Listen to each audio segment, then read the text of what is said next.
1 अक्टूबर 2021 के current affair. Question 1, रैथियोन hypersonic हथियार का सबसे सफलतम पूर्वक परीक्षण किसने सितंबर 2021 में किया? ऑप्शन ए रूस, option B Israel, option C चीन, ऑप्शन डी अमेरिका। इसका राइट आंसर है ऑप्शन डी अमेरिका। अमेरिका ने रैथियोन हाइपरसोनिक हथियार का सफलतापूर्वक परीक्षण किया। इसका राइट आंसर है डी अमेरिका। पेंटागन ने सोमवार को कहा, पेंटागन क्या है? पेंटागन के बारे में पता करें तो पेंटागन अमेरिका के रक्षा विभाग का कार्यालय है। यह अमेरिकी सैन्य का मुख्यालय भी है। तो अमेरिका की पेंटागन ने से कहा गया सोमवार को संयुक्त राज्य अमेरिका रैथियोन टेक्नोलॉजी द्वारा निर्मित एक वायु श्वास हाइपरसोनिक हथियार का सफलतापूर्वक परीक्षण किया है। पेंटागन सोमवार से यही किया कि संयुक्त राज्य अमेरिका ने हवा में सांस लेने वाले हाइपरसोनिक हथियार का परीक्षण किया जो ध्वनि की गति से 5 गुना तेज गति से चलने में सक्षम है, जो 2013 के बाद से हथियार के वर्ग का पहला सफल परीक्षण होगा।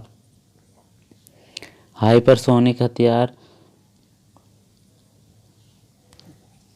क्वेश्चन 2, इस बार देश का सर्वोच्च विज्ञान पुरस्कार शांति स्वरूप भटनागर पुरस्कार 2021 कितने लोगों को दिया गया? प्रश्न 2 क्या है? इस बार देश का सर्वोच्च विज्ञान पुरस्कार शांति स्वरूप भटनागर पुरस्कार 2021 कितने लोगों को दिया गया है? इसका राइट आंसर क्या है? इसका राइट आंसर है ऑप्शन बी 11 लोगों को शांति स्वरूप भटनागर पुरस्कार 2021 में दिया गया है। इम्पोर्टेंट पॉइंट्स हैं। वैज्ञानिक और औद्योगिक अनुसंधान परिषद CSIR, council for scientific and industrial research CSIR के 80वें स्थापना दिवस के दौरान विज्ञान और प्रौद्योगिकी के लिए शांति स्वरूप भटनागर पुरस्कार की घोषणा की गई। तो यह याद रखने होगा कि 80वें स्थापना दिवस के दौरान विज्ञान और प्रौद्योगिकी के लिए शांति स्वरूप भटनागर पुरस्कार की घोषणा की गई। CSIR हर साल 45 वर्ष से कम आयु के वैज्ञानिकों को जीव विज्ञान, रसायन विज्ञान, गणित, भौतिकी, चिकित्सा, इंजीनियरिंग और पृथ्वी, वायुमंडल, महासागर और ग्रह विज्ञान में उनके योगदान के लिए पुरस्कार प्रदान करता है। इस पुरस्कार में 5 लाख रुपए का नगद पुरस्कार शामिल है। प्रश्न 3, किसे शिक्षा विकास के लिए 2021 का ईदान पुरस्कार प्राप्त हुआ? Option A Rukmini Banerjee, option B MR Kumar, option C Madhav Banerjee, option D Farida Sheikh. इसका राइट आंसर रुक्मणी बनर्जी। रुक्मणी बनर्जी को शिक्षा विकास के लिए 2021 में ईदान पुरस्कार से सम्मानित किया गया।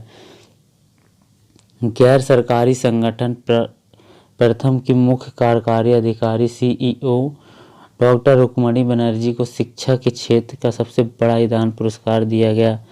इसकी राशि करीब 28 करोड़ रुपए है, जिसमें से आधी राशि परियोजना कोष के रूप में होती है। ये हैं डॉक्टर रुक्मणी बनर्जी, जिन्होंने शांति स्वरूप भटनागर पुरस्कार जीता है। प्रश्न 4, सितंबर 2021 में किस देश ने राइडर कप का खिताब अपने नाम किया है? Option A Bharat, option B रूस, option C Canada, option D संयुक्त राज्य अमेरिका। तो इसका राइट आंसर संयुक्त राज्य अमेरिका ने 2021 में राइडर कप का खिताब जीता है। राइडर कप किससे संबंधित है? गोल्फ से संबंधित है।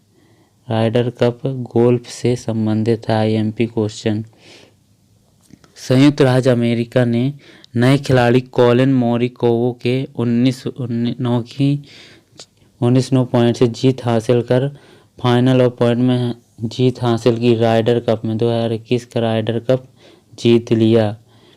राइडर कप गोल्फ टूर्नामेंट का खिताब जीतने वाली यूरोपियन टीम के कप्तान थॉमस ब्योर ने विनिंग स्कोर लाइन का टैटू अपने बैग पर बनवाया है। राइडर कप गोल्फ के सबसे पुराने राइडर कप क्या है? गोल्फ के सबसे पुराने टूर्नामेंट में से एक है। पहली बार यह 1927 में खेला गया था। टीम यूरोप और टीम अमेरिका में होने वाला यह टूर्नामेंट 2 साल में एक बार होता है। यूरोप और अमेरिका के बीच यह टूर्नामेंट 2 साल में एक बार जरूर होता है। ये हैं जीतने वाले प्लेयर ब्यूनिस, थॉमस ब्यूर्न। क्वेश्चन 5, सितंबर 2021 में जापान के अगले प्रधानमंत्री के रूप में किसे चुना गया? Option A Taro Kono, option B Fumio Kishida, option C Yoshihide, option D Yuriko Koike. इसका राइट आंसर है फोमियो किशिदा। फोमियो किशिदा को जापान के अगले प्रधानमंत्री के रूप में चुना गया है। जापान की पूर्व विदेश मंत्री फोमियो किशिदा ने बुधवार को सत्तारूढ़ पार्टी के नेता पद का चुनाव जीत लिया और इसके साथ ही उनका प्रधानमंत्री बनने का रास्ता साफ हो गया है। Fumio Kishida liberal democratic party के नेता एवं प्रधानमंत्री योशिहिदा सुगा की स्थान लेंगे। फोमियो किशिदा ने पार्टी के नेता पद के मुकाबले में लोकप्रिय टीकाकरण मंत्री तारो कोनो को हराया। उन्होंने 2 महिला उम्मीदवारों सना तकाइची और सेइका नोडा को पहले चरण में पराजित किया था। जापान के बारे में बात करें तो जापान एशिया महाद्वीप में स्थित है। जापान की राजधानी टोक्यो जो कि होन्शु द्वीप पर स्थित है। जापान की करेंसी जापानी येन। जापान की प्रधानमंत्री फोमियो किशिदा जो भी अभी बनी है। ये है जापान की राजधानी टोक्यो। प्रश्न 6, हाल ही में आयोजित विश्व तीरंदाजी चैंपियनशिप में भारत में कुल कितने पद जीत लिए हैं? ऑप्शन ए 5, ऑप्शन बी 3 पद, ऑप्शन सी 4, ऑप्शन डी 2। तो इसका राइट आंसर है 3, ऑप्शन बी 3 पद। हाल ही में आयोजित विश्व तीरंदाजी चैंपियनशिप में भारत 3 पदक जीता है। तीरंदाजी विश्व कप में भारत ने 3 पदक जीत लिए हैं। क्वेश्चन 7, प्रश्न 7 क्या है? योगी आदित्यनाथ ने किस शहर में मिशन शक्ति चरण 3 के तहत निर्भया एक पहल कार्यक्रम की शुरुआत की है? Option A Kanpur, option B Lucknow, option C Hamirpur, option D Noida. इसका राइट आंसर क्या होगा? लखनऊ। तो लखनऊ में योगी आदित्यनाथ जो कि यूपी के मुख्यमंत्री हैं, तो लखनऊ शहर में मिशन शक्ति चरण 3 के तहत निर्भया एक पहल कार्यक्रम की शुरुआत की। लखनऊ के बारे में बात करें, उत्तर प्रदेश के मुख्यमंत्री योगी आदित्यनाथ ने हाल ही में लखनऊ में मिशन शक्ति चरण 3 के तहत निर्भया एक पहल कार्यक्रम की शुरुआत की। मिशन शक्ति अभियान के तहत यूपी में महिला पिंक बूथ स्थापित किए गए हैं। प्रदेशों के सभी स्थानों में महिलाओं के लिए हेल्प डेस्क भी स्थापित की गई है। प्रश्न 8, 30 सितंबर को विश्व भर में कौन सा दिवस मनाया जाता है? ऑप्शन ए अंतर्राष्ट्रीय अनुवाद दिवस, ऑप्शन बी अंतर्राष्ट्रीय स्वास्थ्य दिवस, ऑप्शन सी अंतर्राष्ट्रीय शिक्षा दिवस, ऑप्शन डी अंतर्राष्ट्रीय विज्ञान दिवस। तो इसका राइट आंसर है अंतर्राष्ट्रीय अनुवाद दिवस।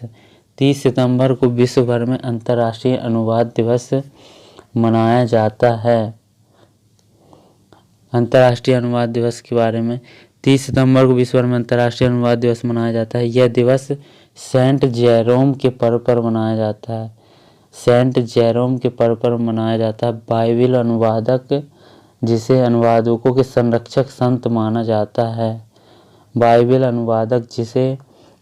अनुवादक कौन थे? सेंट जेरोम, जिन्हें अनुवादक के संरक्षक संत माना जाता है। क्वेश्चन 9, निम्न में से किस राज्य के वन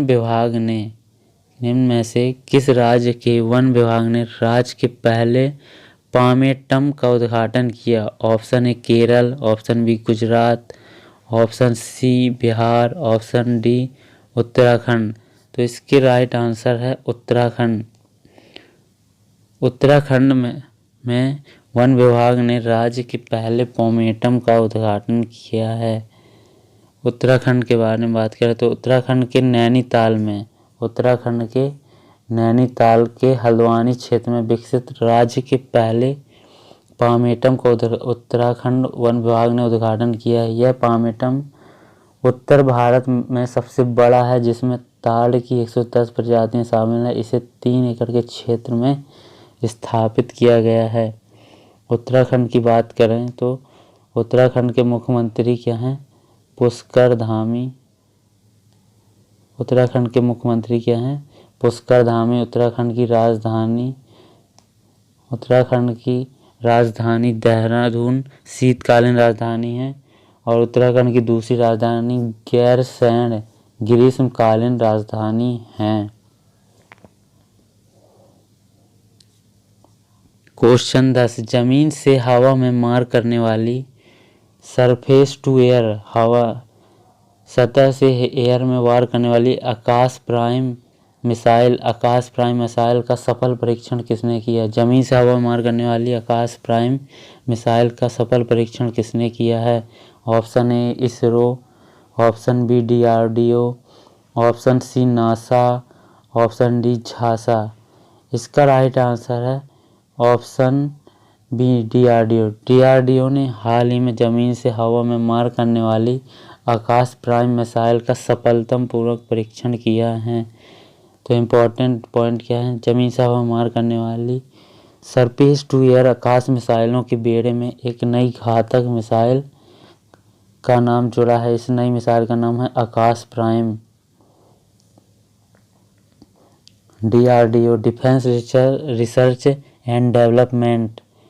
DRDO का फुल फॉर्म है defence research and development organisation ने उड़ीसा की चांदीपुर रेंज से इस मिसाइल का सफलतापूर्वक परीक्षण किया है। किस तरह की मिसाइल है? जमीन से हवा में मार करने वाली मिसाइल है ये। DRDO के बारे में defence research and development organisation रक्षा अनुसंधान एवं विकास संगठन हिंदी में कहेंगे। इसकी स्थापना 1958 में। DRDO का मुख्यालय क्या है? नई दिल्ली। DRDO की अध्यक्ष कौन है? DRDO के अध्यक्ष जी सतीश रेड्डी है। बहुत ही IMP है, इसे याद रखना। यह है DRDO का ऑफिस।